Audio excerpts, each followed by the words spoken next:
తాకట్లో ఉన్న బంగారాన్ని విడిపించి ఆ రోజున మార్కెట్ ధర కట్టి మిగిలిన డబ్బును మీకు అందిస్తుంది కొమ్మూరి గోల్డ్.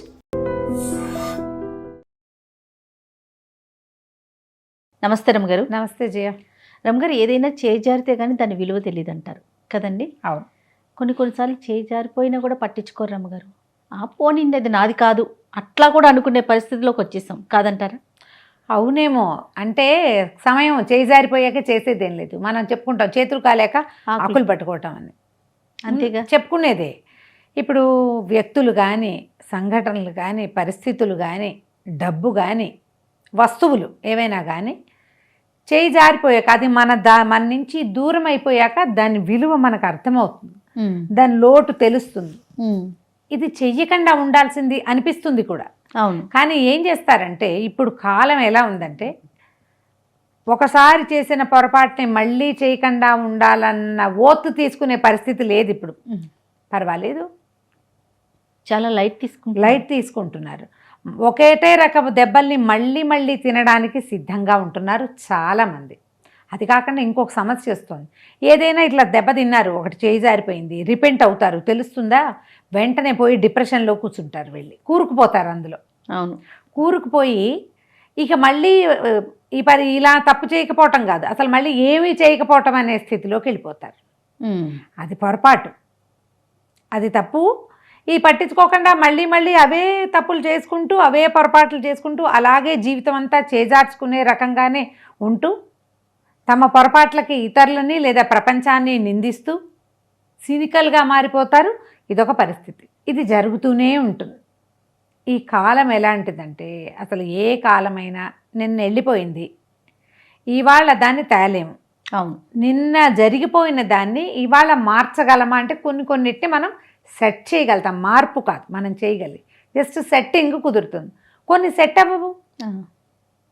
డే పోయిందే. ఇహ నిన్న నువ్వు నోరు వదిలేసావు, దాన్ని సరి చేసుకోలేవు. నిన్న ఎక్కడో ఏదో వదిలిపెట్టి వచ్చేసావు, వేరే ఊరు వెళ్ళిపోయావు, అది రాదు. ఏవో కొన్ని కుదురుతాయి. అవును. ఇలా మళ్ళీ చేయకూడదు, ఈ జాగ్రత్త పడాలి అంటే ఎంత ఫోకస్ కావాలి జయ. చాలా అవసరం అండి. ఎంతో శ్రద్ధ ఉండాలి. మన జీవితం పట్ల మనకి చాలా ఆస్థ ఉండాలి. మనం ఇది కోల్పోయాము, ఇది ఇబ్బంది పడ్డాము, ఇలాంటిది మళ్ళీ మళ్ళీ చేయకూడదు అంటే నీతో నువ్వు చాలా ఆలోచించుకోవాలి. కనీసం ఎవరికైనా చెప్పాలి, ఇలా జరిగింది, ఇట్లా చేశాను, నా వల్ల ఈ పొరపాటు అయింది, దీన్ని ఎట్లా రిపేర్ చేసుకో. ఒకసారి ఇర్రిపేరబుల్గా అయిపోతే అడ్డదిడ్డంగా చిరిగిపోతుంది, దాన్ని ఏం చేయలేకపోతాం. ఏదో చిన్న కొర్రు పట్టిందనుకో కొంచెం డార్నింగ్ చేయగలుగుతాం. ఇది చెప్పి మాట్లాడి దీన్ని రిపేర్ చేయగలమేమో ఆలోచించి, ఈ చేయిజార్చుకున్న వ్యవహారం మళ్ళీ జరగకుండా ఉంచేలాగా చెయ్యాలి అంటే మీ జీవితం పట్ల మీకు చాలా శ్రద్ధ ఉండాలి. ఉంటుందా అట్లా? అంటావా? అంత పెట్టటం లేదు. ఎందుకంటే మనము ప్రతిరోజు నిత్యనూతనమైనవి చూస్తున్నాం జయ. కరెక్ట్. రోజు కొత్త విషయాలు తెలుసుకుంటున్నాం. నిన్న మనకి తెలిసింది ఇవాళ ఉపయోగపడకుండా ఏమిటో కొత్తది వస్తుంది. నీకు అది ఇదేం లేదు, వస్తువులు అలాగే వస్తున్నాయి, విషయాలు అలాగే వస్తున్నాయి, పరిజ్ఞానం కూడా అలాగే పెరుగుతోంది. ఈ రోజున్న టెక్నాలజీ విత్ ఇన్ డేస్లో మారిపోతుంది. సో ఇప్పుడు విషయాన్ని మనుషులు చూసే విధానం మారిపోయింది. మనం చేజార్చుకున్న వ్యక్తులు తిరిగిరారు, కాలం తిరిగిరారు, అస్సలు. ఇంకన్నీ వస్తాయి జయ. డబ్బు పోగొట్టుకున్నాం, వచ్చే మార్గం కనపడదు. ఉద్యోగ అవకాశాలు పోగొట్టుకున్నాం, కొత్త అవకాశం రావచ్చు, అది రాదు, ఇంకొకటి వస్తుంది, ఇంకొక రూపంలో. నీకు రాందేంటి? ఏ వ్యక్తిని నువ్వు కోల్పోతావో వాడు రాడు. నిన్నటి రోజు పోగొట్టేసావు, అయిపోయింది కాలం. ఇంకా నీ కౌంటులోంచి ఆ ఒక రోజు తగ్గిపోయినట్టే. నీకెంత కౌంట్ ఉందో అందులోంచి నిన్న పోయిందంటే పోయింది, ఇవాళ కూడా వదిలేసావా, ఇవాళ ఇది కూడా పోతుంది. ఇది రాదు కదా.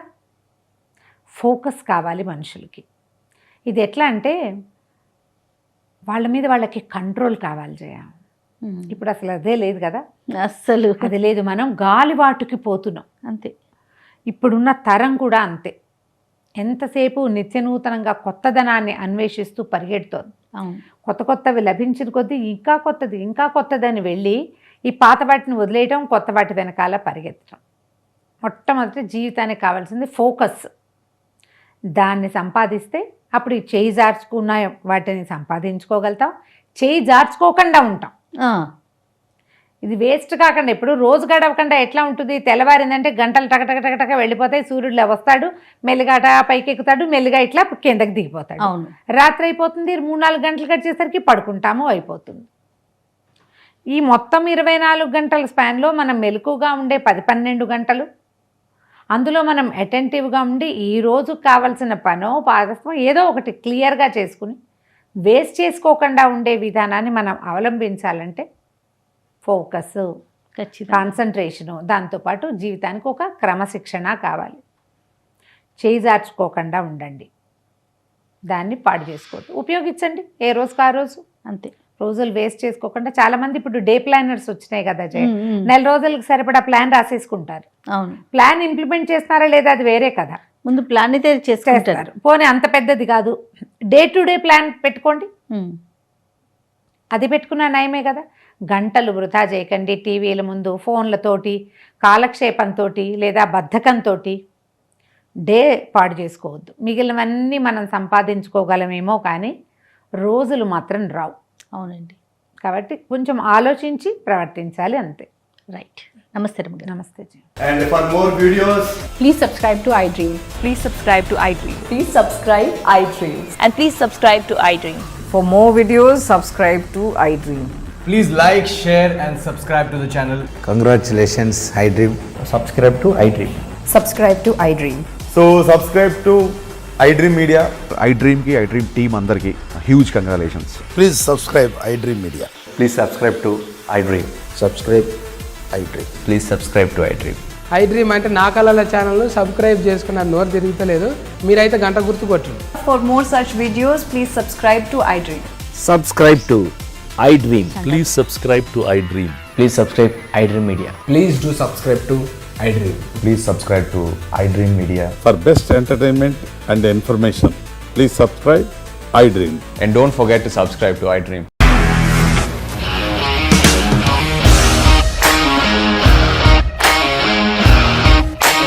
ఇండస్ట్రీలో కమిట్మెంట్ ఇష్యూస్ వస్తే నీకు కూడా వచ్చినట్టు మార్నింగ్ తీసుకెళ్ళాలంటే కొట్టి పడేసాడు.